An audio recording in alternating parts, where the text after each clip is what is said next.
Biology practice set series में इसमें total 125 question है। तो आइए शुरू करते हैं। क्वेश्चन नंबर 1 है, जल संवहन तंत्र किसका एक लक्षण है? किंग क्रैब, एस्टेरियास, ब्लैनोग्लासस या फिर स्पंज। तो जो एस्टेरियास है उसमें जल संवहन तंत्र पाया जाता है, जो कि संघ इकाइनोडर्मेटा का एक प्रमुख लक्षण है। तो इसका करेक्ट आंसर क्या होगा? एस्टेरियास, बी आंसर इसका करेक्ट होगा। अगला क्वेश्चन है, मानव के विकास परक इतिहास में एड़ी की अस्थि का सर्वप्रथम विकास हुआ था? होमोसेपियंस के जीवाश्म में, होमोसेपियंस निएंडरथैलेंसिस में, होमो इरेक्टस में या फिर होमो नोबिलस में। तो जो होमोसेपियंस है वो निएंडरथैलेंसिस को होमोसेपियंस की उपजाति मानते हैं। तो मनुष्य के विकास परक इतिहास में जो एड़ी की अस्थि है इसका जो विकास है सर्वप्रथम होमोसेपियंस निएंडरथैलेंसिस में हुआ था। तो इसका जो है करेक्ट आंसर क्या होगा? होमोसेपियंस निएंडरथैलेंसिस, बी ऑप्शन इसका करेक्ट होगा। अगला क्वेश्चन है, इनमें से कौन सा मानव के नज़दीकी संबंधित है? चिंपैंजी, ओरंगुटान, गोरिल्ला या फिर गिब्बन। तो जो चिंपैंजी है ना वो मानव के सबसे नज़दीकी रिश्तेदार है। 60 लाख वर्ष पूर्व, 60 लाख वर्ष पहले मनुष्य और इनके पूर्वज एक ही थे। ठीक है, तो यहाँ पर इसका करेक्ट आंसर क्या हो जाएगा? इसका करेक्ट आंसर हो जाएगा चिंपैंजी। अगला क्वेश्चन है, एक कोडान का कौन सा क्षार वोबल क्षार कहलाता है? प्रथम, द्वितीय, तृतीय या फिर इनमें से कोई नहीं। तो देखिए जो एक कोडान का तृतीय क्षार होता है ना वो वोबल क्षार कहलाता है। तो यहाँ पर करेक्ट आंसर क्या होगा? तृतीय। ठीक है, यानी कि इसका जो है सी ऑप्शन इसका करेक्ट हो जाएगा। अगला क्वेश्चन है, गलती जोड़े को चयन कीजिए। यहाँ पर जो है गलती जोड़े को चयन करना है। पाइनस एकलिंगी, साइकस एकलिंगी, साल्विनिया विषम बीजाणु, इक्विसिटम समबीजाणु। तो जो पाइनस है वो द्विलिंगाश्रयी पादप होता है। तो यहाँ पर इसका ये जो है पाइनस गलत हो गया। ठीक है, ये एकलिंगी लिखा है ना इसके सामने, बाकी सही है। तो यहाँ पर कह रहा है गलत जोड़े को चयन कीजिए, तो यही जो है इसका गलत जोड़ा हो गया, ए। अगला है, अधिकांश कीटों में लिंग का जो निर्धारण है वो एक प्रकार पूछ रहा है कि किस प्रकार का होता है? XO प्रकार का, XY प्रकार का, ZW प्रकार का या फिर कह रहा है ये सभी। तो देखिए जो अधिकांश जो कीट होते हैं ना उनका लिंग निर्धारण पता है किस प्रकार का होता है? XO प्रकार का होता है। स्तनियों यानी कि जो मैमल्स हैं और अधिकांश जो इंसेक्ट हैं और एम्फीबियंस हैं सभी एक लिंगी पादपों तथा कुछ मछलियों के गुणसूत्र में वैसा ही लिंग भेद होता है। तो इसका करेक्ट आंसर क्या हो जाएगा? XO प्रकार का। अगला क्वेश्चन है, नारियल का फल किस प्रकार का है? आष्ठिल फल, सरस फल, दृढ़ फल या फिर संपुट फल। तो जो नारियल का फल होता है ना वो आष्ठिल फल का एक उदाहरण होता है। इनमें दृढ़ बाह्य फल भित्ति, रेशेदार मध्य फल भित्ति एवं झिल्ली नुमा अंतः फल भित्ति पाई जाती है। तो इसका करेक्ट आंसर हो जाएगा आष्ठिल फल। अगला क्वेश्चन है, निम्न में से कौन सा मानव में अवशेषी नहीं है? पुच्छ कशेरुका, नाखून, परभक्षण या फिर परजीविता। तो देखिए जो जीवधारी होते हैं ना उसमें कुछ ऐसे अंग पाए जाते हैं जो पूर्ण रूप से विकसित नहीं होते और ना ही शरीर में इनका कोई कार्य होता है। लेकिन जीवधारियों के पूर्वजों में ये अंग पूर्ण विकसित थे और ये कार्य करते थे। तो ऐसे अंगों को क्या कहते हैं? अवशेषी अंग कहा जाता है। तो यहाँ पर इसका करेक्ट आंसर क्या हो जाएगा? यहाँ पर हो जाएगा नाखून। ठीक है, तो नाखून जो है, नाखून का अवशेषी अंश यहाँ पर नहीं होता है। तो पूछ रहा है ना कि मानव में अवशेषी नहीं है। ठीक है, नाखून नहीं है, तो इसका करेक्ट आंसर हो जाएगा बी। अगला क्वेश्चन है, इनमें से किन जंतुओं में ब्रैंकियल श्वसन पाया जाता है? प्राण तथा साइक्लोप्स, मकड़ी तथा साइक्लोप्स, क्लैरियास तथा पैवो, मछली तथा इक्थियोफिस। तो प्राण तथा साइक्लोप्स में ब्रैंकियल श्वसन पाया जाता है, यही तो पूछ रहा है ब्रैंकियल श्वसन किन जंतुओं में पाया जाता है। तो इसका जो हो जाएगा ए करेक्ट हो जाएगा, प्राण तथा साइक्लोप्स। अगला क्वेश्चन है, वयस्क सशक, सशक मीन्स यहाँ पर रैबिट, वयस्क सशक के वृक्क होते हैं किस प्रकार के होते हैं? अपिस्थेनोफ्रोस, प्रोनेफ्रोस, मीसोनोफ्रोस या फिर मेटानेफ्रोस। तो जो वयस्क जो रैबिट होता है ना उसके जो वृक्क होते हैं वो मेटानेफ्रोस होते हैं। मेटानेफ्रोस जो वृक्क हैं वो रेप्टिलिया और एवीज में भी पाई जाती हैं। तो यहाँ पर इसका करेक्ट आंसर क्या हो जाएगा? मेटानेफ्रोस। अगला क्वेश्चन है, केचुए में टिफ्लोसोल का कार्य है पाचन तथा अवशोषण, रक्त निर्माण, गमन, और गमन का मतलब यहाँ पे लोकोमोशन, या फिर युग्मकों का विसर्जन। तो केचुए में जो टिफ्लोसोल होता है वो पता है आंत की अमाशय से लेकर के आंत अमाशय से काफ़ी चौड़ाई और 15वें खंड जो है 15वां जो सेगमेंट होता है उसमें खंड के प्रारंभ से गुदा तक फैली एक लंबी नाल होती है। इसकी दीवार क्या होती है? पतली होती है। तो इसके जो अधिकांश भाग हैं वो 27वें खंड के प्रारंभ से अंतिम 24 से 25 खंडों के आगे तक में दीवार की मध्य पृष्ठ रेखा में जो है गुहा में लटका एक मोटा भंज होता है जिसे आंत भंज या टिफ्लोसोल कहते हैं। ठीक है, तो केचुए में टिफ्लोसोल का कार्य क्या होगा? पाचन तथा अवशोषण हो जाएगा। ए ऑप्शन इसका करेक्ट हो जाएगा, पाचन तथा अवशोषण। अगला क्वेश्चन है, संबंधकाय किसकी कोशिका में नहीं पाए जाते? पादप, कवक, जंतु या जीवाणु। तो जो संबंधकाय है वो सुकेंद्रकीय कोशिकाओं जैसे कि पादप हो गया, कवक एवं जंतुओं में पाया जाने वाला बड़ा आणविक संकुल होता है। तो इसका जो है अतः ये जीवाणु में क्या होगा? अनुपस्थित हो जाएगा। तो इसका जो है डी ऑप्शन इसका करेक्ट हो जाएगा, जीवाणु में नहीं पाए जाते। अगला क्वेश्चन है, निम्नलिखित में से किस टेरिडोफाइट में इलेटर पाए जाते हैं? तो इक्विसीटम के बीजाणु में स्पून के आकार के, ठीक है, स्पून के आकार का इलेटर होता है। यह बीजाणु के डिस्पर्सल में सहायक होता है। तो यहाँ पर इसका करेक्ट आंसर क्या हो जाएगा? इक्विसीटम में। अगला क्वेश्चन है, निम्नलिखित में से कौन सा वर्णक पादपों में दीप्तिकालिक, ठीक है, फोटो पीरियोडिक परिवर्तनों हेतु उत्तरदायी है, रिस्पॉन्सिबल है? फाइटोक्रोम, साइटोक्रोम, पर्णहरिम या फिर एंथोसाइनिन। तो जो फाइटोक्रोम है वो सभी हरे जो पुष्पीय पादप होते हैं ना उसमें उपस्थित एक पिगमेंट होता है, ठीक है, वर्णक होता है जो पादपों में दीप्तिकालिक परिवर्तन जो होते हैं ना उसके लिए उत्तरदायी होता है। तो यहाँ पर ए ऑप्शन इसका करेक्ट हो जाएगा, फाइटोक्रोम। अगला क्वेश्चन है, यदि प्लस चिन्ह को लाभदायी परस्पर क्रिया के लिए और माइनस चिन्ह को हानिकारक के लिए और जीरो चिन्ह को उदासीन परस्पर क्रिया के लिए दिया जाता है तो प्लस माइनस द्वारा प्रदर्शित समष्टि परस्पर क्रिया किसे संदर्भित करती है? परजीविता, सहोपकारिता, या फिर कह रहा है अंतरजातीय परजीविता, या फिर सहभोजिता। तो देखिए जो परजीविता है ना वो एक ऋणात्मक अंतःक्रिया होती है, ठीक है, एक ऋणात्मक अंतःक्रिया होती है जिसमें परजीवी जो होते हैं पैरासाइट्स वो होस्ट के शरीर से आहार एवं शरण प्राप्त करता है तथा पोषक को हानि पहुंचाकर उसमें क्या करता है? रोग उत्पन्न करता है।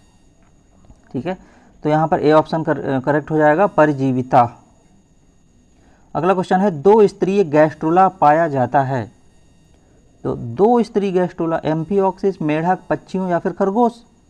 तो इसका करेक्ट आंसर क्या हो जाएगा? एम्फिओक्सिस में दो स्तरीय गैस्ट्रोला पाया जाता है। ठीक है, इसकी लगभग कितनी 32 जातियां हैं और ये मछली जैसा जो है मछली जैसा समुद्री कार्डेट है और गण एम्फिओक्सीफार्मीज के अंतर्गत आते हैं। तो इसका करेक्ट आंसर क्या हो जाएगा? ए आंसर इसका करेक्ट हो जाएगा, दो स्तरीय गैस्ट्रोला एम्फिओक्सिस। अगला क्वेश्चन है, डार्विन के सिद्धांत में अत्यधिक युक्त है माल्थस का निबंध, जनसंख्या, योग्यतम की उत्तरजीविता, या फिर कह रहा है जातियों का निर्माण। तो देखिए डार्विन का जो सिद्धांत है वो अत्यधिक युक्त जातियों के निर्माण से है। इसे डार्विन इस सिद्धांत के द्वारा इन्होंने जातियों के विकास के बारे में अपने विचार दिए थे। तो इसका करेक्ट आंसर क्या हो जाएगा? जातियों का निर्माण। अगला क्वेश्चन है, मेढक के टैडपोल लार्वा में नाइट्रोजनी उत्सर्जी पदार्थ कह रहा होता है यूरिया, अमोनिया, यूरिक अम्ल या फिर प्रोटीन। तो जो मेढक का टैडपोल लार्वा है ना उसमें जानते हैं क्या होगा? अमोनिया होगा। इसका करेक्ट आंसर अमोनिया, नाइट्रोजनी उत्सर्जी पदार्थ। अगला क्वेश्चन है, ड्रायोप्टेरिस के पुमड़ होते हैं। तो बहुकसाभी एवं कुंडलित कह रहा है, बहुकसाभी एवं दांत्रकोशिकीय, द्विकसाभी एवं कुंडलित, द्विकसाभी एवं दांत्रकोशिकीय। तो इसका करेक्ट आंसर क्या होगा? पुमड़ों का मतलब यहाँ पर है एंथीरोजॉइड्स। ठीक है, तो ड्रायोप्टेरिस के जो एंथीरोजॉइड्स होते हैं वो बिग बड़े होते हैं, कुंडलित, ठीक है, तथा बहुकसाभी होते हैं जिनमें से एक स्पष्ट थैलीनुमा संरचना तथा केंद्रक उपस्थित होता है। तो क्या कह रहा है, इसका करेक्ट आंसर क्या होगा, बहुकसाभी एवं कुंडलित। नामकरण की द्विनाम पद्धति प्रतिपादित की थी। तो इसका करेक्ट आंसर होगा कार्ल वान लीनियस। ठीक है, इसका सी आंसर सही हो जाएगा। अगला क्वेश्चन है, हार्डमानिया में उत्सर्जन होता है नेफ्रोसाइट्स के द्वारा, तंत्रिका गैंग्लियन के द्वारा, या फिर न्यूरल ग्रंथि के द्वारा, या फिर कह रहा है ए व सी दोनों। देखो जो हार्डमानिया है ना वो क्या है, वो यूरोकार्डेटा का सदस्य है। ठीक है, यूरोकार्डेटा का सदस्य है। तो जिसमें उत्सर्जन क्या होता है, न्यूरल ग्रंथि तथा नेफ्रोसाइट्स के द्वारा होता है। तो इसका करेक्ट आंसर क्या हो जाएगा, हार्डमानिया का उत्सर्जन ए व सी दोनों। ठीक है, ए व सी दोनों, नेफ्रोसाइट के द्वारा भी और न्यूरल ग्रंथियों के द्वारा भी। अगला क्वेश्चन है, 5 जगत विभाजन के अनुसार प्रोटोजोआ को रखा गया है प्रोटिस्टा, मोनेरा, कवक, या फिर कह रहा है एनीमेलिया। तो देखिए जो समस्त जीवों को 5 जगत मोनेरा, प्रोटिस्टा, कवक, पादप एवं जंतु में विभाजित किया गया है। तो प्रोटिस्टा जगत के अंतर्गत एक कोशिकीय, ठीक है, एक कोशिकीय, सुकेंद्रीय जीव सम्मिलित किए गए हैं। तो इनमें समस्त कोशिकांग उपस्थित होते हैं। ठीक है, ऑल। तो संघ प्रोटोजोआ के अंतर्गत आने वाले जीव इस जगत में शामिल किए गए हैं। तो यहाँ पर इसका करेक्ट आंसर क्या होगा, प्रोटिस्टा। अगला क्वेश्चन है, अमीबीय शुक्राणु कह रहा है पाए जाते हैं हाइड्रा में, ल्यूकोशलिनिया में, घोंघा में, फिर कह रहा है स्कैरिस में। तो जो अमीबीय शुक्राणु होते हैं वो एस्कैरिस में पाए जाते हैं। परिपक्व जो स्पर्म है ना वो शुक्रवाहिनी से शुक्राशय में एकत्रित होते रहते हैं और मैथुन के समय, कॉपुलेशन के समय अवस्कर द्वार में मिलते हैं। तो यहाँ पर इसका क्या होगा करेक्ट आंसर, एस्कैरिस में, डी ऑप्शन इसका करेक्ट होगा। अगला है, निम्नलिखित में से किसका जेनेटिक पदार्थ आरएनए होता है, राइबोन्यूक्लिक एसिड। कह रहा प्लाज्मोडियम, स्टेफिलोकोकस, या फिर एचआईवी, या फिर कह रहा बैक्टीरियोफेज। तो जो जेनेटिक मटेरियल के रूप में केवल आरएनए एचआईवी में पाया जाता है। एचआईवी एक रेट्रोवायरस है। ठीक है, जिसका जेनेटिक पदार्थ क्या होता है, एक सूत्री आरएनए, सिंगल स्ट्रैंड आरएनए होता है। जबकि बैक्टीरियोफेज विषाणुओं में जेनेटिक पदार्थ डीएनए या फिर कभी कभी आरएनए होता है। ठीक है, तो यहाँ पर कह रहा है कि किसका जेनेटिक पदार्थ कह रहा है आरएनए होता है। तो इसका करेक्ट आंसर क्या हो जाएगा, एचआईवी। इसका अगला क्वेश्चन है, इनमें से कह रहा है कौन विश्व प्रसिद्ध पुरा वनस्पति शास्त्री हैं। तो पैलियोबॉटनी बोलते हैं ना, ठीक है, पुरा वनस्पति। तो एसआर कश्यप, जेसी बोस, बीरबल साहनी, केसी मेहता। बहुत सरल आंसर है इसका, बीरबल साहनी। और ये जो है पैलियोबॉटनी की जो वर्ष 1946 में स्थापना की गई थी। और ये कहाँ पर है, लखनऊ में है। कभी कभी ये भी पूछते हैं कि जो पैलियोबॉटनी का जो संस्थान है वो कहाँ पर है, वो इंस्टीट्यूट, वो लखनऊ में है। अगला क्वेश्चन है, निम्नलिखित में से कौन सा जंतु द्विलिंगी है, जोंक, एस्कैरिस, शहद की मक्खी, घरेलू मक्खी। तो जो जोंक होता है ना वो द्विलिंगी जंतु होता है, जबकि एस्कैरिस, शहद की मक्खी और घरेलू मक्खी ये सभी क्या हैं, एक लिंगी जंतु हैं। तो इसका करेक्ट आंसर है जोंक। अगला क्वेश्चन है, जीवाणु में कंजुगेशन की खोज की गई थी लेडरबर्ग एवं टेटम द्वारा, जिंडर एवं लेडरबर्ग द्वारा, वाटसन क्रिक द्वारा, हर्शे एवं चेज द्वारा। तो जो जीवाणु होते हैं उसमें कंजुगेशन होता है, उसकी खोज लेडरबर्ग एवं टेटम द्वारा किया गया था। तो इसका करेक्ट आंसर क्या होगा, ए। अगला क्वेश्चन है, निम्नलिखित में से कौन सी प्रक्रिया मृदा निर्माण से संबंधित नहीं है, लेटराइजेशन, पोडोसोलाइजेशन, ग्लेजेशन, या फिर कह रहा है ये सभी। तो देखिए जो मृदा के निर्माण में अनेक जो है प्रक्रियाएं उत्तरदायी होती हैं। सूक्ष्म रूप से निरीक्षण करने के बाद जो है 5 प्रक्रियाएं मृदाओं के जनन में सक्रिय होती हैं। तो इसमें से करेक्ट आंसर क्या हो जाएगा, ये सभी। ठीक है, ये सभी, डी आंसर। अगला है, कोनिडिया द्वारा अलैंगिक जनन पाया जाता है, ईस्ट में, क्लेमाइडोमोनास, पेनिसिलियम में, फिर कह रहा है इन सभी में। तो देखिए जो कोनिडिया द्वारा जो है अलैंगिक जनन होता है ना, ऐसे करके इस तरीके से ये ऐसे ऐसे ये कोनिडिया के द्वारा जनन होता है। तो ये जो है पेनिसिलियम में होता है। तो इसका करेक्ट आंसर क्या हो जाएगा, सी।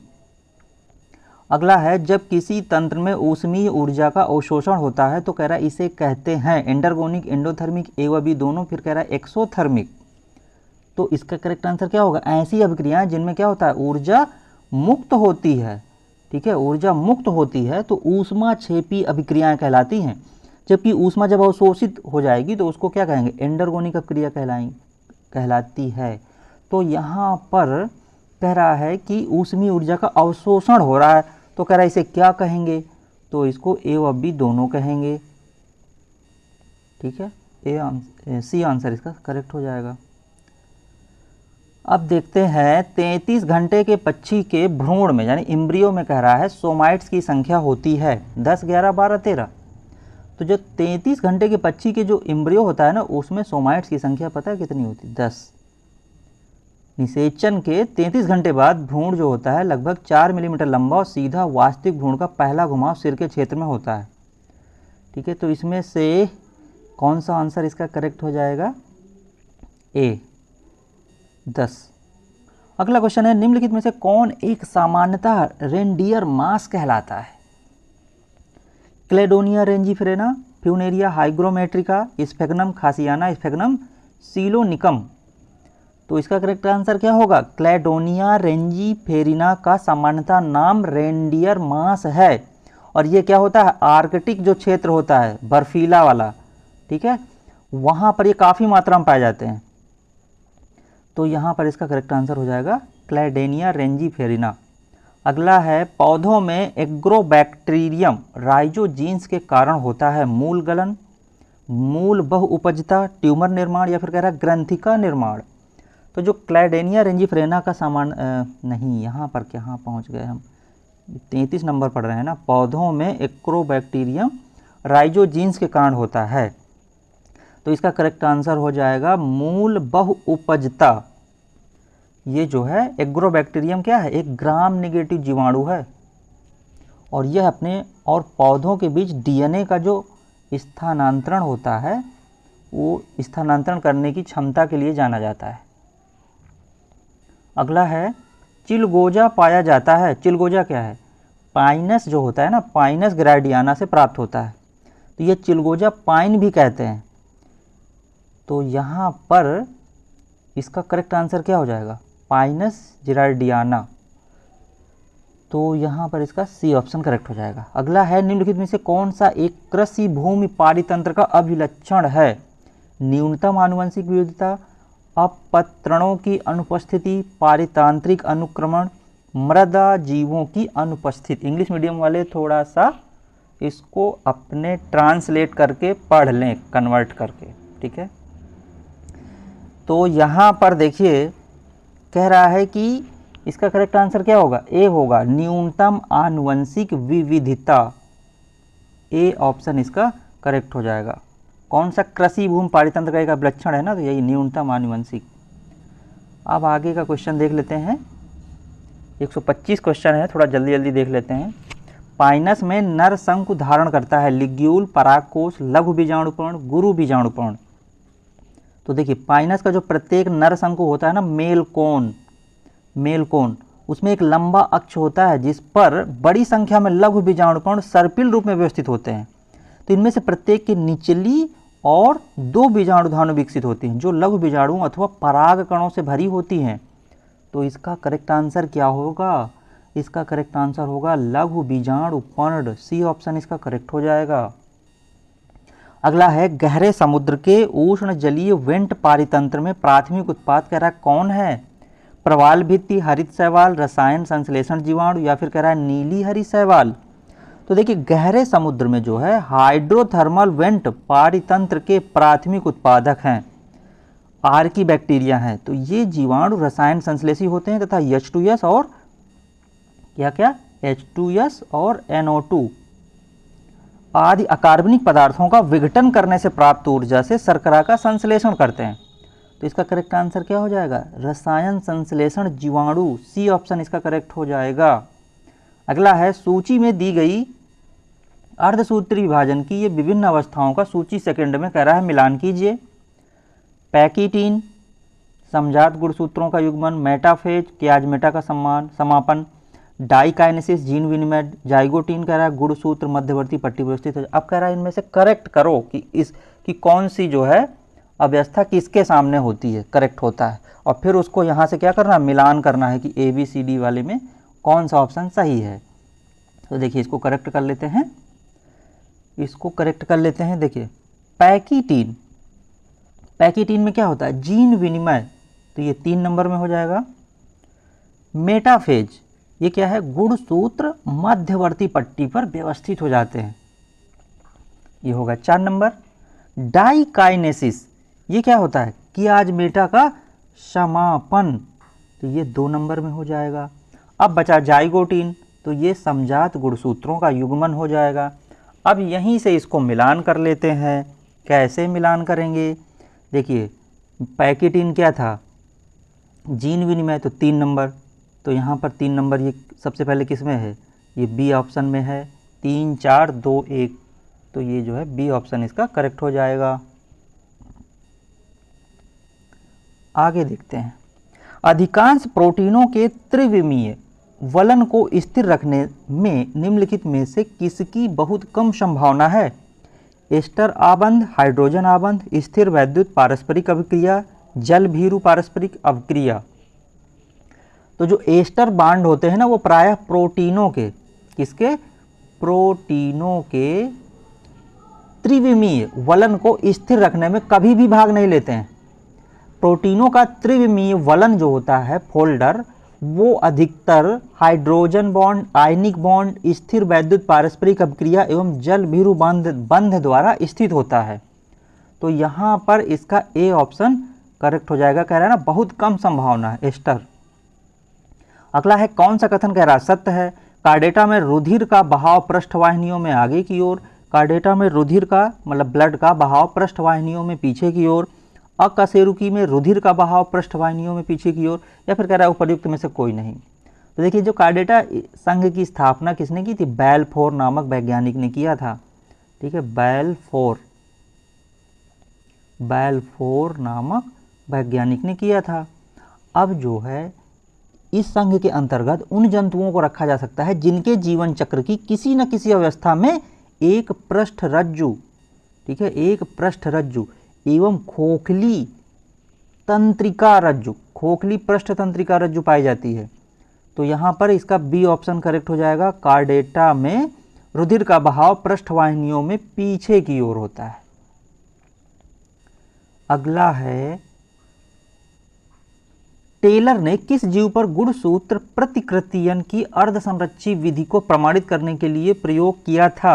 ई कोलाई, विंकारोमिया, विसिया फैबा, या फिर कह रहा है ड्रोसोफिला मेलेनोगैस्टर।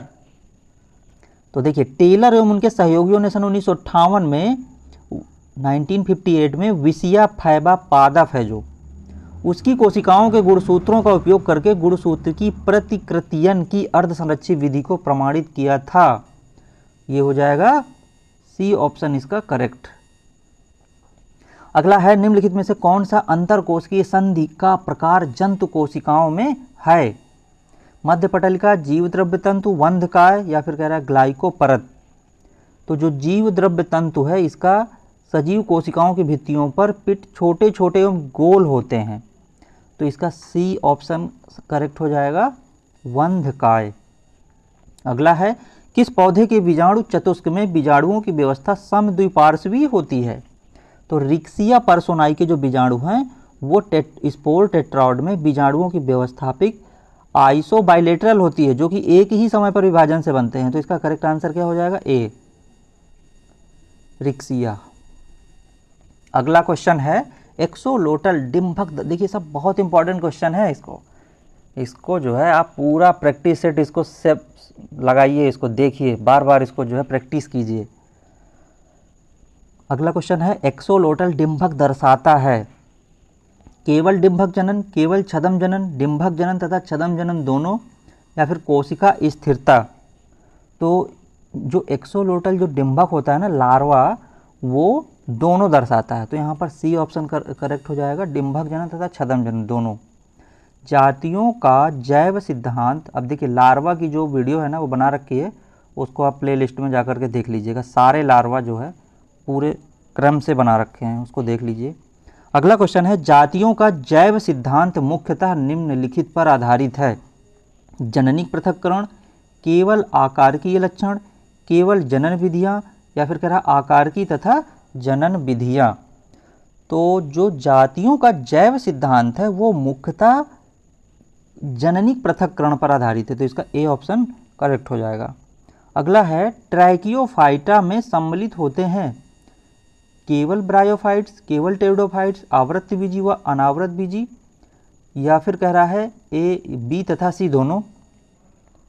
तो यहाँ पर इसका करेक्ट आंसर होगा ट्रैकियोफाइट्स। पहले समझ लीजिए, वे पौधे हैं, वे पादप हैं जिनमें क्या होता है, वैस्कुलर बंडल यानी कि संवहन बंडल पाए जाते हैं।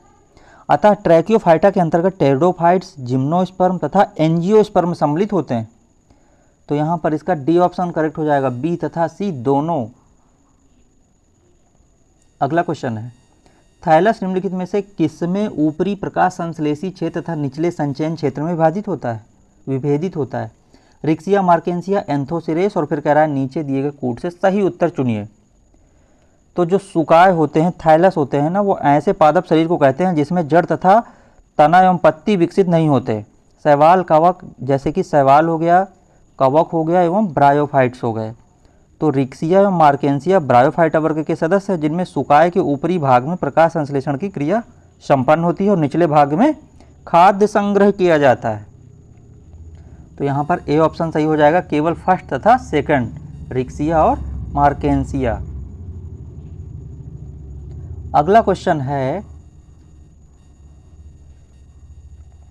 अगला क्वेश्चन क्या है, सूची फर्स्ट को कह रहा है सूची सेकंड से सुमेलित कीजिए तथा नीचे दिए गए कूट का प्रयोग कीजिए।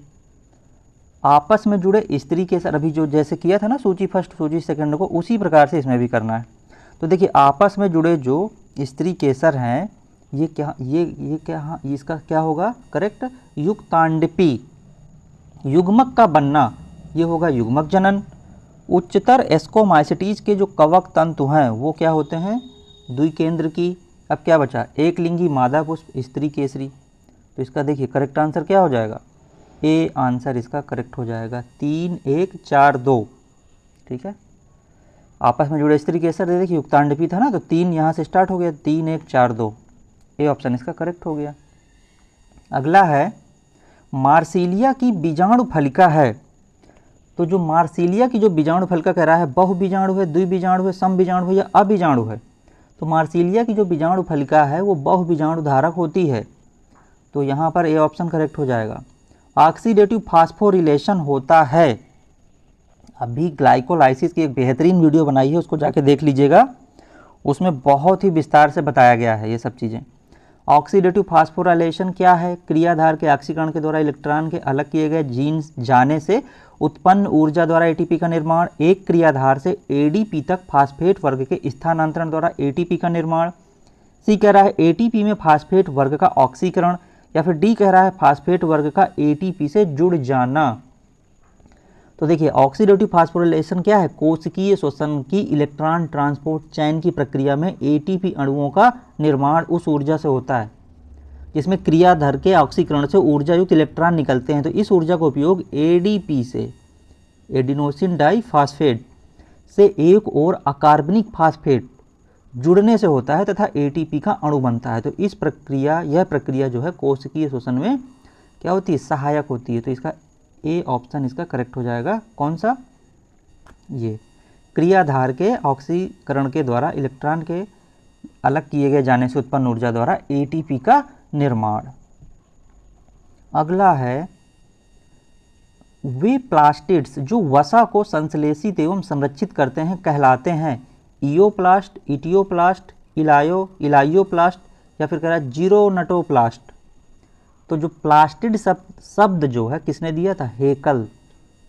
प्लास्टिड शब्द जो है हेकल के द्वारा दिया गया था। सिम्पर ने प्लास्टिड्स को क्लोरोप्लास्ट नाम दिया गया था। तो यहाँ पर इसका क्या पूछ रहा है कि कहलाते हैं जो वसा को संश्लेषित एवं संरक्षित करते हैं। तो इसका सही आंसर हो जाएगा इलायोप्लास्ट। ये जो है क्या करता है, वसा का संग्रहण करता है। और ये कहाँ पाया जाता है, बीज जो होता है ना, सीड, जो सीड होता है उसके भ्रूण कोश में पाया जाता है। अगला क्वेश्चन है, उस क्रिया विधि को जिसके कारण एक जीन एक सहलग्नता समूह से दूसरे सहलग्नता समूह को चला जाता है को क्या कहा जाता है? जीन विनिमय, प्रतिलोमन, द्विगुणन या फिर कह रहा है स्थानांतरण। देखिए स्थानांतरण वह प्रक्रिया है, क्या कहेंगे इसका करेक्ट आंसर क्या हो जाएगा? स्थानांतरण। अभी देखिए स्थानांतरण क्या है? स्थानांतरण वह प्रक्रिया है जिसके द्वारा क्या होता है, एक जीन एक सहलग्नता समूह वन लिंकेज ग्रुप से दूसरे सहलग्नता समूह में चली जाती है। तो इस प्रक्रिया में गुणसूत्र का जो है एक खंड क्या होता है, इसके समजात गुणसूत्र से जुड़ जाता है। अगला है, पीसीतांश क्षेत्र में जहां एक्टिन तथा मायोसिन तंतु परस्पर व्याप्त रहते हैं वहां निम्नलिखित संख्याओं में कितने एक्टिन तंतु प्रत्येक मायोसिन तंतु को घेरे रहते हैं? ये नर्वस सिस्टम से जुड़ा हुआ है, मसल्स से रिलेटेड क्वेश्चन है ये। तो इसमें जानते हैं क्या होगा, पीसीतांश क्षेत्र में जहां एक्टिन तथा मायोसिन तंतु परस्पर व्याप्त रहते हैं ना, वहां 6 एक्टिन तंतु प्रत्येक मायोसिन तंतु को क्या कहते हैं, घेरे रहते हैं। तो यहां पर इसका करेक्ट आंसर क्या होगा? बी 6। अगला है, रिक्तिका को घेरने वाली झिल्ली कहलाती है टोनोप्लास्ट, जैकेट, कोशिका कला या फिर कह रहा है टोनोप्लास्ट, टोनोप्लाज्म। तो इसका करेक्ट आंसर क्या हो जाएगा? कोशिका में जो रिक्तिका होती है वो एक झिल्ली के द्वारा घिरी होती है, जिसे क्या कहते हैं? टोनोप्लास्ट कहते हैं। तो इसका करेक्ट आंसर ए हो जाएगा। अगला है, निम्नलिखित में से कौन पाइनस की प्रजातियों से उत्पन्न नहीं होता? चिलगोजा, सैगो, चीड़ की लकड़ी, इनमें से कोई नहीं। तो हमें पता है कि जो साइकस रिवोल्यूटा के तने से साबूदाना प्राप्त होता है जो कि स्टार्च होता है, और ये पाइनस से नहीं प्राप्त होता है, ये साइकस से प्राप्त होता है ना।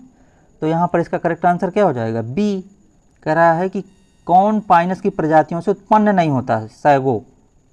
अगला है, न्यूमेटोफोर इनमें से सहायक होते हैं? कार्बोहाइड्रेट उपापचय, प्रोटीन संश्लेषण, वाष्पोत्सर्जन, श्वसन। तो जो न्यूमेटोफोर है ना, वो श्वसन में सहायक होता है। ठीक है, श्वसन में सहायक होता है। तो ये वायवीय जड़ें दलदल से बाहर सीधे निकल जाती हैं और खूंटी जैसी संरचना बनाती हैं। तो ये जड़ें क्या होती हैं? निगेटिविटी जियोट्रॉपिक होती हैं, इन पर अनेक छिद्र होते हैं। तो इसका करेक्ट आंसर क्या होगा? श्वसन। अगला है, इन्हिबिन के बारे में सही कथन पहचानिए। यह अंडाशय की कणकीय कोशिकाओं द्वारा उत्पन्न होता है और FSH श्रावण को संदर्भित करता है। बी है, यह अंडाशय की कणकीय कोशिकाओं द्वारा उत्पन्न होता है और LH श्रावण को संदर्भित करता है। यह वृषण की धात्री यानी कि नर्स कोशिकाओं द्वारा उत्पन्न होता है और LH श्रावण को संदर्भित करता है। डी है, LH, FSH और प्रोलैक्टिन श्रावण को संदर्भित करता है। तो जो इन्हिबिन है वो अंडाशय की कणकीय कोशिकाओं द्वारा उत्पन्न होने वाला क्या है? एक हार्मोन है। ठीक है, हार्मोन है। तो ये जो है जो FSH श्रावण को संदर्भित करता है। तो इसका करेक्ट आंसर क्या हो जाएगा? ए। यह अंडाशय की कणकीय कोशिकाओं द्वारा उत्पन्न होता है और FH श्रावण को संदर्भित करता है। हेनले का लूप पाया जाता है या पाई जाती है? तो जो हेनले का लूप है वो क्या होता है? वृक्क में पाया जाता है, सबको पता है। ठीक है, बहुत सिंपल क्वेश्चन आ गया ये। अब देखते हैं, वाहिकाएं पाई जाती पाइनस में, इफेड्रा में, साइकस में या फिर कह रहा है इनमें से कोई नहीं। तो जो वाहिकाएं होती हैं, देखिए ये जो है कहाँ पाई जाती हैं? इफेड्रा में पाई जाती हैं। इफेड्रा क्या है? एक बहुवर्षीय शाखित स्रब है, झाड़ी है।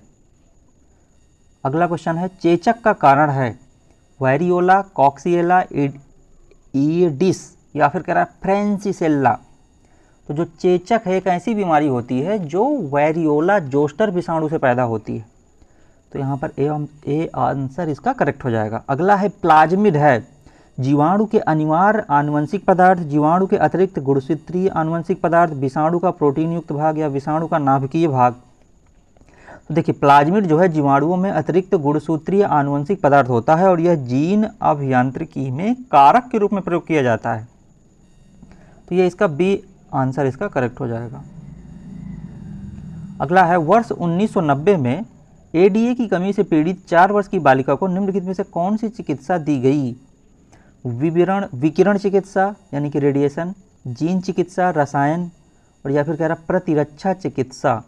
तो सर्वप्रथम जो है चिकित्सकीय जीन चिकित्सा सन 1990 में एक 4 वर्ष की लड़की को दी गई थी, जिसमें एडिनोसिन डीएमिनेज की कमी थी। तो एडीए की कमी एक रोग है जो एडिनोसिन डीएमिनेज के लिए जीन में हुए विलोपन के कारण होता है।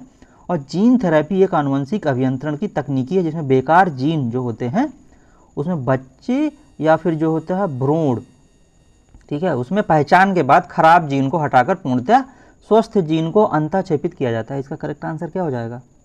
जीन चिकित्सा, बी। अगला है, निम्नलिखित में से कौन सा नियम परिभाषित करता है कि प्राणियों के जो उपांग हैं वो उपांग भार यथा पूंछ, पैर व सींग ठंड वाले क्षेत्रों में छोटे होते हैं। अब इसका नियम कह रहा है, कौन सा नियम है ये, किस नियम के अनुसार है? बर्गमैन का नियम, ग्लोगन का नियम, जॉर्डन का नियम या फिर एलन का नियम? तो एलन नियम के अनुसार प्राणियों के उपांग पूंछ, पैर व सींग निम्न तापमान वाले क्षेत्रों में छोटे होते हैं। तो इसका करेक्ट आंसर क्या हो जाएगा? डी, एलन का नियम। अगला है, जब कोशिका में डीएनए प्रतिकृतियन द्विशाख रुक जाता है तब किस जांच बिंदु प्रतिकृतियत को प्रभावी रूप से सक्रियत करना चाहिए? तो जब कोशिका में डीएनए प्रतिकृतियन द्विशाख रुक जाता है तब G1S जांच बिंदु को प्रभावी रूप से सक्रिय करना चाहिए। तो इसका करेक्ट आंसर हो जाएगा बी। अगला क्वेश्चन है 65। एल्बिनो, हिमालयी एल्बिनो, अगूटी एवं चिनचिल्ला ये 4 रंग खरगोश की त्वचा में पाए जाते हैं क्योंकि एक जीन में हो सकते हैं अपूर्ण प्रभाविता, एक जोड़ा उत्परिवर्तित समविकल्पी, 2 से कम विकल्प रूपी, 2 से अधिक विकल्प रूपी। तो जो एल्बिनो, हिमालयन एल्बिनो, अगूटी एवं चिनचिल्ला ये 4 रंग खरगोश की त्वचा में पाए जाते हैं। तो कह रहा है ये जो है एक जीन में 2 से अधिक विकल्प रूपी हो सकते हैं। तो इसका डी ऑप्शन करेक्ट हो जाएगा। अगला है, घरेलू मक्खी के वर्गीकरण के लिए कह रहा है सूची फर्स्ट को सूची सेकंड से अभी हमको सुमेलित करना है, जैसे अभी हमने पहले जो है सूची सुमेलित किया था। कर लेते हैं। तो देखिए यहाँ पर घरेलू मक्खी का पूछ रहा है, तो पहले यहाँ से फाइलम से देखते हैं। फाइलम क्या है इसका? आर्थ्रोपोडा है। क्लास क्या है इसका? इंसेक्टा है, ठीक है। आर्डर क्या है इसका? डिप्टेरा है। और इसका अब क्या बचा? फैमिली है, मस्सिडी है। तो अब इसका हमको मिलान करना है कि कौन सा सही होगा। तो यहाँ से देखते हैं, फैमिली क्या थी? मस्सिडी, यानी कि ए में 3 नंबर। तो ए में 3 नंबर किस में है? बी में है, ठीक, ये करेक्ट हो जाएगा। 3 1 4 2। जोनेरी अपरा पाया जाता है, ये एम्ब्रियोलॉजी का क्वेश्चन आ गया। शाकाहारी स्तनियों में, मांसाहारी स्तनियों में, कह रहा है दोनों में या फिर कह रहा है पक्षियों में।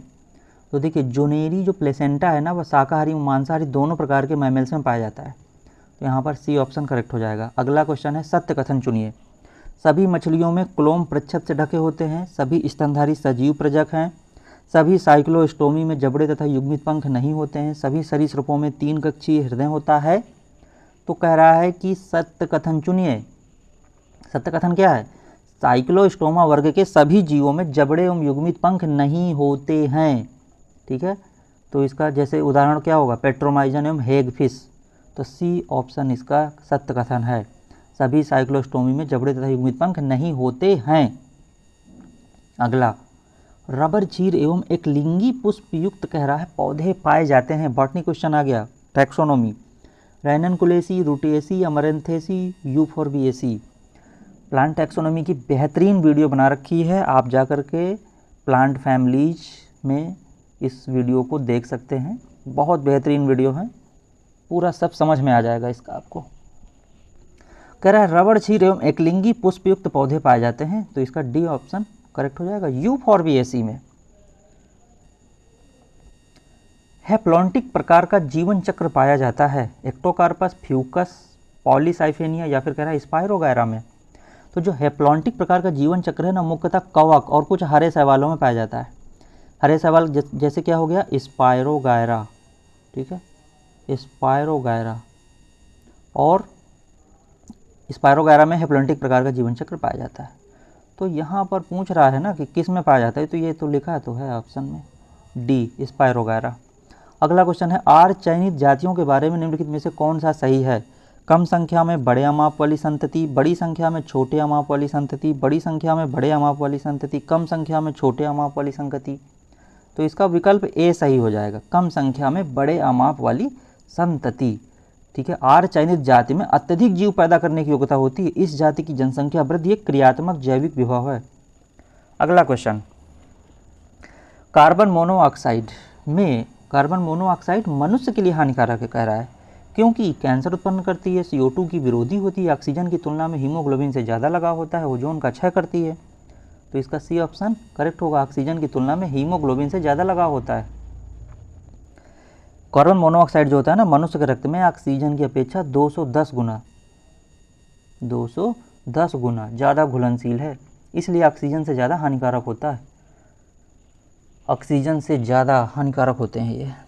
अगला क्वेश्चन है, ड्यूरामेन पाया जाता है, ड्यूरामेन कह रहा कहाँ पाया जाता है? द्वितीय काष्ठ के भीतरी भाग में, रस काष्ठ में, द्वितीय काष्ठ के बाह्य भाग में, या फिर परिरंभ में।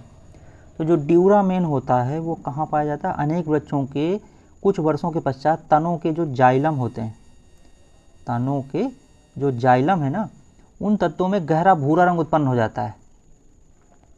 तो यहाँ पर इसका करेक्ट आंसर क्या हो जाएगा? ए, द्वितीय काष्ठ के भीतरी भाग में। अगला क्वेश्चन है, पारितंत्र में ऊर्जा का कह रहा है प्रमुख स्रोत होता है। तो पारितंत्र में ऊर्जा का प्रमुख स्रोत क्या है? सूर्य की रोशनी ही तो है। तो यहाँ पर ए ऑप्शन इसका करेक्ट हो जाएगा। अगला है, कार्ट व्हील संरचना दर्शाती है राइबोसोम, लाइसोसोम, सेंट्रियोल या फिर केंद्रिका। देखिए, जो प्रत्येक तारक काय होते हैं ना, 2 जोड़े तारक केंद्रों सेंट्रियोल्स का बना होता है। प्रत्येक तारक केंद्रक तंतुओं ट्रिपलेट फाइबर्स के 9 समूहों का बना होता है। तो इसमें कह रहा है कार्ट व्हील संरचना दर्शाती है सेंट्रियोल। अगला है, एक त्रिज्यता सममित अकशेरुकी प्राणी जिसमें केवल ऊतक विभेदन है रखा जाएगा। किसमें रखा जाएगा? पोरीफेरा, निडेरिया, प्लेटीहेल्मिन्थीज या फिर कह रहा है इकाइनोडर्मेटा। तो इसका करेक्ट आंसर क्या हो जाएगा? निडेरिया। अगला है, गैस्ट्रुलेशन के समय हेंसे नोड का निर्माण पूछ रहा है। उभयचरों में, पक्षियों में, उभयचर और सरीसृपों में, सरीसृप पक्षियों में, स्तनधारियों में। कौन सा ऑप्शन इसका करेक्ट होगा? तो देखिए, गैस्ट्रुलेशन के समय हेंसेस नोड का निर्माण पक्षियों में होता है। इसमें क्या होता है? गैस्ट्रुलेशन के समय प्रिमिटिव जो है स्ट्रीक बनता है और इसका अग्रभाग जो है फूल करके प्रिमिटिव पिट बनाता है, जिसे हेंसेट का नोड कहते हैं। तो इसका बी ऑप्शन करेक्ट हो जाएगा, पक्षियों में। अगला है, निम्नलिखित में से कौन अनावृत बीजियों का कह रहा है लक्षण नहीं है, करेक्टर्स नहीं है? तो समांतर शिरा विन्यास, बहुवर्षीय पादप, स्पष्ट शाखाएं या फिर कह रहा है वाहिकाओं युक्त जाइलम। तो देखिए, जो अनावृत बीजी यानी कि जिम्नोस्पर्म है ना, वो क्या है? नग्न बीजी है। नग्न बीजी पादप होते हैं जिनमें बीजांड अंडाशय द्वारा घिरा हुआ नहीं होता है। तो इसका करेक्ट आंसर क्या हो जाएगा? डी, वाहिकाओं युक्त जाइलम। ठीक है, तो अनावृत बीजी पादपों के जो जाइलम में है ना, केवल ट्रैकिड्स तथा जाइलम मृदूतक पाया जाता है, किंतु वाहिकाएं अनुपस्थित होती हैं। तो इसलिए डी ऑप्शन करेक्ट हो जाएगा। अगला है, पर्णांग गंतुक धारी हैं, बहुकोशिकीय हृदयकार वाला पूर्व कायक, गुर्दे के आकार का कायक, एक कोशिकीय रंगहीन या फिर तंतुमय बहुकोशिकीय और हरा। तो जो पर्णांग गंतुकधारी है वो क्या है? फर्न का युग्मकोद्भिद जो होता है गैमेटोफाइट, वो बहुकोशिकीय हृदयाकार रचना बनाता है जिसे प्रोथैलस कहते हैं। तो यहाँ पर ए ऑप्शन करेक्ट हो जाएगा, बहुकोशिकीय हृदयाकार वाला पूर्व कायक। अगला है, दूध में पाई जाने वाली प्रोटीन जो होती है केसीन का स्कंदन करता है पेप्सिन, ट्रिप्सिन, रेनिन या फिर कह रहा है इनमें से कोई नहीं। तो दूध में पाई जाने वाली जो प्रोटीन है ना, वो केसीन का स्कंदन किसके द्वारा? रेनिन के द्वारा किया जाता है। ठीक है, तो इसका करेक्ट आंसर क्या हो जाएगा? सी। अगला है, किस अनुक्रमण में लाइकेन प्रारंभिक वनस्पति होते हैं? तो जो समान क्षेत्र में एक निश्चित समय में विभिन्न समुदायों की एक निश्चित क्रम में उपस्थिति को पारिस्थितिक अनुक्रमण कहा जाता है। ठीक है, तो इसका क्या होगा? बी ऑप्शन इसका करेक्ट हो जाएगा, लिथोसियर। अगला है, एल्केलाइड रिस्पाइन जड़ों में होती है, पेपेवर सेमनीफेरम, सिनकोना, ऑफिसिनेलस, राउवेल्विया, सर्पेंटिना या फिर ये सभी। तो जो एल्केलॉइड रिस्पाइन है ना, वो सिनकोना ऑफिसिनेलिस की जड़ों में पाई जाती है। सिनकोना क्या है? एक सदाबहार पादप है। तो इसका करेक्ट आंसर क्या हो जाएगा? Cinchona officinalis. इसका बी ऑप्शन करेक्ट हो जाएगा। अगला है, एक वास्तविक कह रहा है प्रजनन पादप वह है जो कि अपने आनुवंशिक गठन में हमेशा समझात अप्रभावी हो, अपने आप प्रजनन कर सके, असंबद्ध पादपों के बीच पर परागण को उत्पन्न किया गया हो, लगभग समझात हो और अपनी तरह की संतान उत्पन्न करता हो। तो एक वास्तविक जो प्रजनन पादप में सदैव समझात गुणसूत्र होते हैं तथा यह प्रजनन करने पर अपनी जैसी संतान उत्पन्न करता है। जैसे कि एक लंबा मटर का पादप जिसमें क्या होता है? टी जीन होता है। तो प्रजनन करने पर सदैव लंबा पादप ही उत्पन्न होगा, टी। तो यहाँ पर इसका करेक्ट आंसर क्या होगा? डी। इसका करेक्ट आंसर हो जाएगा लगभग समझात हो और अपनी तरह की संतान उत्पन्न करता हो। अगला क्वेश्चन है, फेफड़ों की कोशिकाएं जो होती हैं, कह रहा है उसमें ऑक्सीजन की आंशिक दाब होती है कार्बन डाइऑक्साइड की आंशिक दाब से कम, रुधिर में ऑक्सीजन की आंशिक दाब के बराबर, रुधिर में ऑक्सीजन की आंशिक दाब से अधिक, रुधिर में ऑक्सीजन की आंशिक दाब से कम। देखिए, फेफड़ों की जो कोशिकाओं में है ना, ऑक्सीजन का आंशिक दाब वो क्या होता है? Millimetre Hg। रुधिर में ऑक्सीजन के आंशिक दाब 95 mmHg से अधिक होता है। तो यहाँ पर इसका सी आंसर करेक्ट हो जाएगा, रुधिर में ऑक्सीजन की आंशिक दाब से अधिक। अगला है, ब्लू बेबी सिंड्रोम किस अशुद्ध जल से होती है? आर्सेनिक, कैडमियम नाइट्रेट या फिर कह रहा है मर्क्यूरी। तो पीने के पानी में जो नाइट्रेट आयन है ना, वो NO3 के उच्च स्तर से शिशुओं में रक्त की ऑक्सीजन परिवहन क्षमता में कमी से उत्पन्न रोग को क्या कहते हैं? ब्लू बेबी सिंड्रोम कहते हैं। ठीक है, तो इस जो बीमारी में एरोटा होता है जो कि दिल की मुख्य धमनी होती है और ऑक्सीजन युक्त खून शरीर में पहुंचाती है और सामान्य रूप में ये बाएं भाग से निकलती है। तो इसका करेक्ट आंसर होगा नाइट्रेट से। अगला है, आवृत बीजियों का नर युग्मकोद्भिद मेल जो होता है गैमेटोफाइट्स का क्या होता है? एक कोशिकीय, द्विकोशिकीय, त्रिकोशिकीय या चतुर्कोशिकीय? तो इसका करेक्ट आंसर क्या होगा? सी, त्रिकोशिकीय।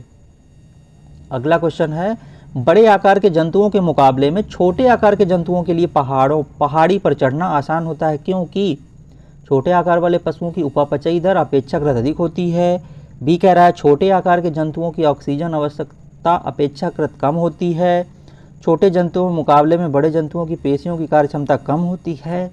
या फिर डी कह रहा है छोटे शरीर के भार को ऊपर ले जाना कह रहा है अपेक्षाकृत आसान होता है। अब बताइए इसका करेक्ट आंसर क्या होगा? इसका होगा ए ऑप्शन, छोटे आकार वाले पशुओं की जो उपापचयी दर है, मेटाबॉलिक जो रेट है, अपेक्षाकृत अधिक होती है। अगला क्वेश्चन है, कैंसर हर जीवाणु समूह का एक भाग है और जब से आदमी है तब से वह मौजूद है। कैंसर के अध्ययन को कहते हैं शरीर विज्ञान, विकृति विज्ञान, अबुर्द विज्ञान या फिर कह रहा है तंत्रिका विज्ञान। अब बताइए इसको क्या कहते हैं? तो इसको जो है ना, बी ऑप्शन इसका करेक्ट हो जाएगा, विकृति विज्ञान। ओंका जीन होते हैं जो जीन शरीर के हर भाग में पाए जाते हैं और इसका अध्ययन ओंकोलॉजी के अंतर्गत किया जाता है। अगला क्वेश्चन है, निम्नलिखित शोष क्रिया प्रणालियों में से कौन डीएनए का पता लगाने के लिए उपयोग में लाई जाती है? Northern blot, southern blot, western blot या फिर साउथ वेस्टर्न ब्लॉट? तो इसका करेक्ट आंसर हो जाएगा साउदर्न ब्लॉट तकनीक। जो टेक्निक्स है वो डीएनए का पता लगाने के लिए उपयोग में लाई जाती है। तो इसका करेक्ट आंसर हो जाएगा बी, सादर्न ब्लॉट। अगला क्वेश्चन है, सही कथन चुनिए। ग्राही क्रमिक उत्पन्न नहीं करते हैं। नोसिसेप्टर्स दाब में परिवर्तन के प्रति अनुक्रिया करते हैं। मीसनर कणिकाएं तापग्राही होती हैं। मानव नेत्र में प्रकाशग्राही अंधेरे में विध्रुवित हो जाते हैं और प्रकाश के उद्दीपन की अनुक्रिया में अध्रुवित हो जाते हैं। तो इसका करेक्ट आंसर क्या हो जाएगा? इसका करेक्ट आंसर देखिए क्या होगा, डी ऑप्शन इसका करेक्ट हो जाएगा। मानव नेत्र में प्रकाशग्राही अंधेरे में विध्रुवित हो जाते हैं और प्रकाश के उद्दीपन की अनुक्रिया में अतिध्रुवित हो जाते हैं। अगला क्वेश्चन है, लाल सूची में किनके बारे में आंकड़े या सूचना होती है? ये बहुत इंपॉर्टेंट क्वेश्चन है और कई एग्जाम में भी पूछा जाता है। तो देखिए, जो IUCN का नाम सुना है आपने? IUCN, इसमें जो संकटापन्न यानी कि जो संकटग्रस्त जो जातियां होती हैं ना, ये जो है ऐसी संस्था है जो एक रेड डेटा बुक को प्रकाशित एवं नियंत्रित करती है, और जो पृथ्वी से तेजी से विलुप्त हो जाती हैं जातियां, उनको बचाने की ये कोशिश करते हैं। तो लाल सूची ये वहीं से होती है, इसकी ये आंकड़ा। तो इसका क्या हो जाएगा? डी, संकटापन्न जातियां। अगला क्वेश्चन है, क्राइसोफाइट, यूग्लिनाइड, डाइफेनोलॉजिट, जिलेट और अवपंक फफूंद किस जीव जगत में कह रहा है सम्मिलित है? प्रोटिस्टा, कवक, जंतु जगत या मोनेरा? तो ये हो जाएगा प्रोटिस्टा। अगला क्वेश्चन है, जीवाणु में निम्नलिखित में से कौन सा आरआरएनए संरचनात्मक आरएनए और राइबोसोम दोनों की तरह कार्य करता है? राइबोजाइम दोनों की तरह कार्य करता है। तो इसमें इसका करेक्ट आंसर हो जाएगा डी, 23SR RNA। अगला क्वेश्चन है, वे आदिम प्राक केंद्र की प्राणी जो रोमेंथी जंतुओं के गोबर से बायोगैस उत्पादन के लिए उत्तरदायी होते हैं, कह रहा किसके अंतर्गत आते हैं? ताप अम्ल रोगियों के, मीथेन जनकों के, सुजीवाणुओं के या फिर लवण रागियों के? देखिए, मिथेनोजन जो है अनेक रोमिनेट पशुओं जैसे कि गाय भैंस के कहाँ पे होते हैं? आंत में पाए जाते हैं, ठीक है। तथा इन पशुओं के गोबर से मीथेन अर्थात बायोगैस का निर्माण होता है। तो यहाँ पर जो है ये करेक्ट आंसर क्या हो जाएगा? मिथेनोजेनिक। अगला क्वेश्चन है, निम्नलिखित में से कौन सा सही सुमेलित है?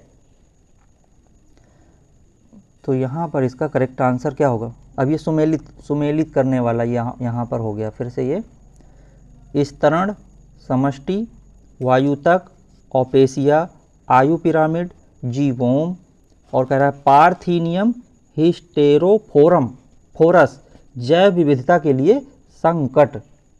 तो यहाँ पर इसको सही से सुमेलित करना है, ठीक है। तो इसको जो है सुमेलित कर लेते हैं। स्तरण, समष्टि, वायुतक, ओपेसिया, आयु पिरामिड, जीवोम, पार्थीनियम हिस्टेरोफोरस जैव विविधता के लिए संकट। तो कह रहा है सही सुमेलित कौन सा है? तो इसका डी ऑप्शन करेक्ट हो जाएगा। पार्थीनियम हिस्टेरोफोरस जानते हैं क्या है? कैरेट ग्रास है, और इसकी आर्थिक महत्ता के कारण क्या किया गया था? देश में लाया गया था, लेकिन फिर क्या हुआ? इसकी अति वृद्धि हो गई और ये स्वदेशी पादपों के लिए क्या हो गया? विनाश का कारण बन गया। तो इसका करेक्ट आंसर हो जाएगा पार्थीनियम हिस्टेरोफोरस जैव विविधता के लिए संकट। अगला है, निम्नलिखित में से चिकित्सा विज्ञान में प्रतिजैविक के उत्पादन के लिए समष्टि की कौन सी पारस्परिक क्रिया बहुधा प्रयोग की जाती है? परिजीविता, सहोपकारिता, सहभोजिता या फिर एमेंसेलिज्म? इसका करेक्ट आंसर होगा एमेंसेलिज्म। एमेंसेलिज्म क्या है? देखिए, एमेंसेलिज्म का उपयोग जो है चिकित्सा विज्ञान में प्रतिजैविक के निर्माण में बहुतायत से किया जाता है, ठीक है। और इसमें एक प्रकार के सूक्ष्म जीवी जो समूह होते हैं एलोकेमिक्स नामक रासायनिक पदार्थों को श्रवण करते हैं, जैसे पेनिसिलियम, कवक, स्टेफिलोकोकस जीवाणुओं की वृद्धि को रोकने के लिए रसायनों का श्रवण करते हैं। तो इसका जो है करेक्ट आंसर क्या हो जाएगा? एमेंसेलिज्म। अगला है, निम्नलिखित में से कौन सा अनुप्रवाह अप्रक्रमण का एक अवयव नहीं है? अभिव्यक्ति, पृथक्करण, शुद्धिकरण, परिरक्षण? तो देखिए, अनुप्रवाह जो है डाउनस्ट्रीम प्रक्रिया वह प्रक्रिया है जिसमें बायोरिएक्टर में उत्पाद संश्लेषण का शुद्धिकरण पृथक्करण किया जाता है। तो इसका ए ऑप्शन करेक्ट हो जाएगा। अभिव्यक्ति। अगला है, स्कोलियोडान का अंतःकंकाल कह रहा है बना होता है उपास्थि का, हड्डियों का, सल्कों का या फिर कह रहा है प्लेटों का? तो जानते हैं स्कोलियोडान की एक बेहतरीन वीडियो बनाई है, आप प्लेलिस्ट में जाकर के देख लीजिएगा। स्कोलियोडान का जो अंतःकंकाल है ना, वो उपास्थि का बना होता है। तो यहाँ पर इसका ए ऑप्शन करेक्ट हो जाएगा। अस्थि मछलियों को कॉन्ड्रक्थीज भी कहते हैं। अगला क्वेश्चन है, एल आकृति वाले गुणसूत्र कहलाते हैं अग्र केंद्री, अंत्य केंद्री, उपमध्य केंद्री? इनमें से कह कोई नहीं। तो जो गुणसूत्र की आकृति है वो गुणसूत्र पर गुणसूत्र बिंदु या सेंट्रोमियर की स्थिति पर निर्भर करती है। तो यहाँ पर कह रहा है कि एल आकृति वाले गुणसूत्र होते हैं, कहलाते हैं, क्या कहलाते हैं? उपमध्य केंद्री। सी ऑप्शन इसका करेक्ट हो जाएगा। अगला है, जीवाणु में गुणसूत्रीय आनुवंशिक तत्व से जुड़ा रहने वाला गुणसूत्र बाह्य आनुवंशिक तत्व कहलाता है प्लाज्मिड, इपिसोम, पाइलस या फिर कह रहा है न्यूक्लियोइड? तो इसका करेक्ट आंसर हो जाएगा डी ऑप्शन, न्यूक्लियोइड। अगला क्वेश्चन है, 100 क्वेश्चन कंप्लीट हो गए।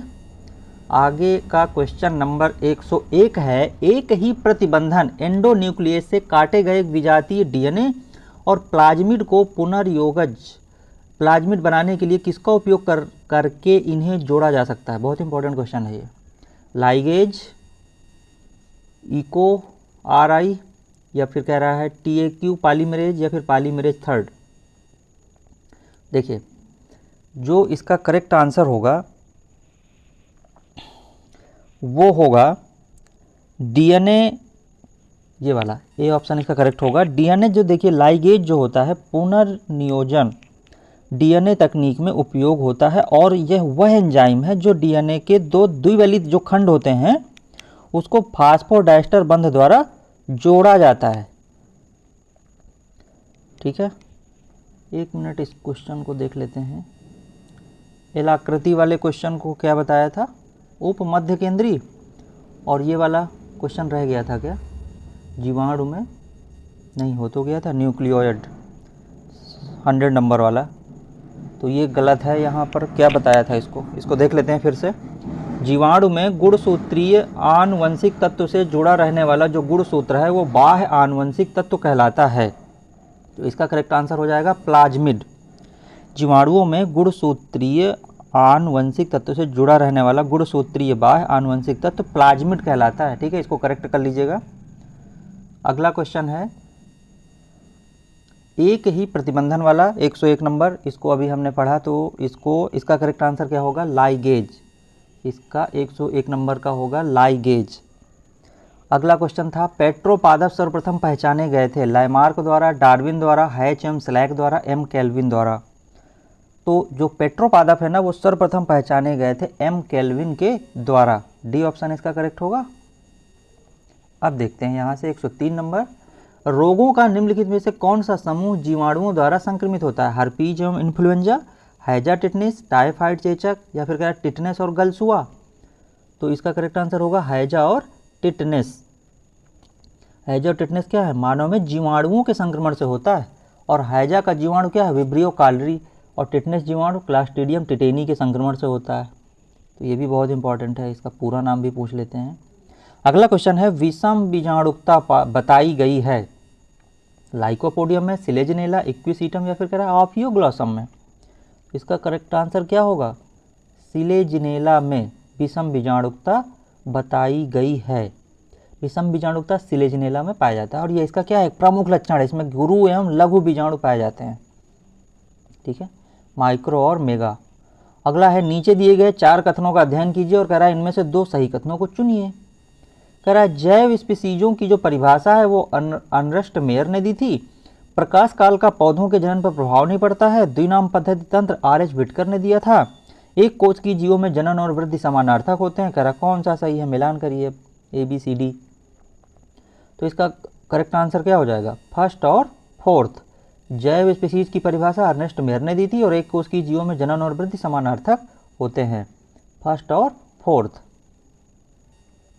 अगला है, निम्नलिखित में से कौन संरचनात्मक जीन के समान है? पुनराण, उत्पाण, संपार, या फिर प्रयालेख। तो जो संपार है ना वो क्या है? हिंदी, बहुत शुद्ध हिंदी लिखी है। निम्नलिखित में से कौन संरचनात्मक जीन के समान है? संपार होता है सिस्ट्रॉन, और ये डीएनए का वह भाग होता है जो प्रोटीन की एक पॉलीपेप्टाइड बनाने को कोड करता है। इसे संरचनात्मक जीन, स्ट्रक्चरल जीन भी कहते हैं। तो इसका करेक्ट आंसर क्या हो जाएगा? सी, संपार। अगला है, ऊर्जा का पिरामिड होता है सदैव अर्धपारदर्शी, क्षैतिज, सीधा, उल्टा। ये क्वेश्चन बहुत कंफ्यूज करता है और कई बार आता है। तो ये सीधा होता है। ठीक है, ऊर्जा का पिरामिड खाद्य श्रृंखला के विभिन्न स्तरों पर ऊर्जा के प्रवाह एवं उसकी मात्रा का ग्राफीय निरूपण करता है। तो ऊर्जा का पिरामिड आकार की दृष्टि से सदैव क्या होता है? सीधा होता है। अगला क्वेश्चन है 108 नंबर का, दीमकों की आहार नाल में पाए जाने वाले प्राणिक साभी होते हैं? परजीवी, सहजीवी, सहभोजी, या फिर कह रहा आखेटक। देखिए, दीमकों की जो आहार नाल होती है ना उसमें पाए जाने वाले जो प्राणिक साभी यानी कि जू फ्लैजलेट सहजीवी होते हैं। तो इसका सही आंसर क्या हो जाएगा, रुक जाइए, सहजीवी, बी आंसर, बी, ठीक है, बी ऑप्शन इसका सही हो जाएगा, सहजीवी। ये तो सहभोजी था। तो ये जो है ना जू फ्लैजलेट जो होते हैं वो सहजीवी होते हैं, जो परस्पर क्या करते हैं, एक दूसरे को लाभ पहुंचाते हुए जीवन यापन करते हैं। तुम भी आगे बढ़ो, हम भी आगे बढ़ें।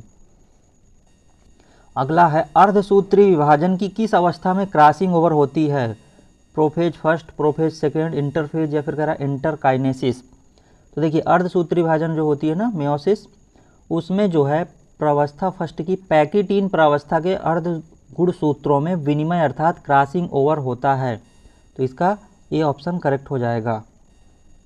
अगला है ग्रेव्स रोग का कारण क्या होता है, एड्रीनल ग्रंथि का अतिश्रावण, थायराइड ग्रंथि का अल्पश्रावण, थायराइड ग्रंथि का अतिश्रावण, या फिर कह रहा है एड्रीनल ग्रंथि का अल्पश्रावण।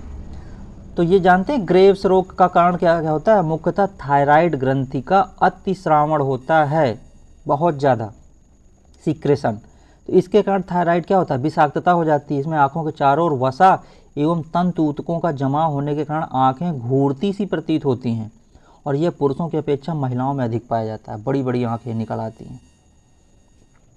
अगला है वाष्प के रूप में पौधों के द्वारा हुई पानी की हानि को कहते हैं, घटेशन, उत्सर्जन, वाष्पोत्सर्जन, इनमें से कोई नहीं। तो ये तो बहुत सिंपल है, वाष्पोत्सर्जन है। छोटे से पढ़ते चले आ रहे हैं कि ये जो है पौधों के द्वारा जो पानी की हानि होती है उसे वाष्पोत्सर्जन कहते हैं। अगला है प्रकाश रासायनिक धुंध में सदैव उपस्थित होता है, O3, CO2, SO2, या फिर कह रहा है CH4। तो ये जो है ना इसका करेक्ट आंसर होगा ए, O3। O3 क्या होता है, ओजोन होता है, ठीक है। तो यहाँ पर इसका थोड़ा सा समझ लेते हैं। ये मुक्त ऑक्सीजन आणविक ऑक्सीजन से संयुक्त होकर के ओजोन का निर्माण करती है, और प्रकाश रासायनिक जो धुंध है उच्च तापमान पर शहरों में नम वायु, सौर ऊर्जा तथा वाहनों से निकलने वाले नाइट्रोजन ऑक्साइड तथा हाइड्रोकार्बनों के कारण उत्पन्न होती है। अगला है बीजांड, जिसमें अंड द्वार एक सिरे पर होता है जबकि निभाग और निभक दूसरे सिरे पर होते हैं, कहलाते हैं। इसकी भी वीडियो बना रखी है, उसमें पूरा डायग्राम बना के रखा हुआ है कि किसको क्या कहते हैं, आर्थोटोपस, एनाट्रोपस, ये कहाँ क्या कहलाएगा। आप उस वीडियो को देख लीजिएगा, प्ले लिस्ट में सब वीडियो बना रखी हैं, vertebrate zoology, invertebrate zoology, botany, और ये सब जो है इसको एक सिरे से पूरे प्ले लिस्ट में बना रखी है, उसको वहाँ से देख लीजिएगा।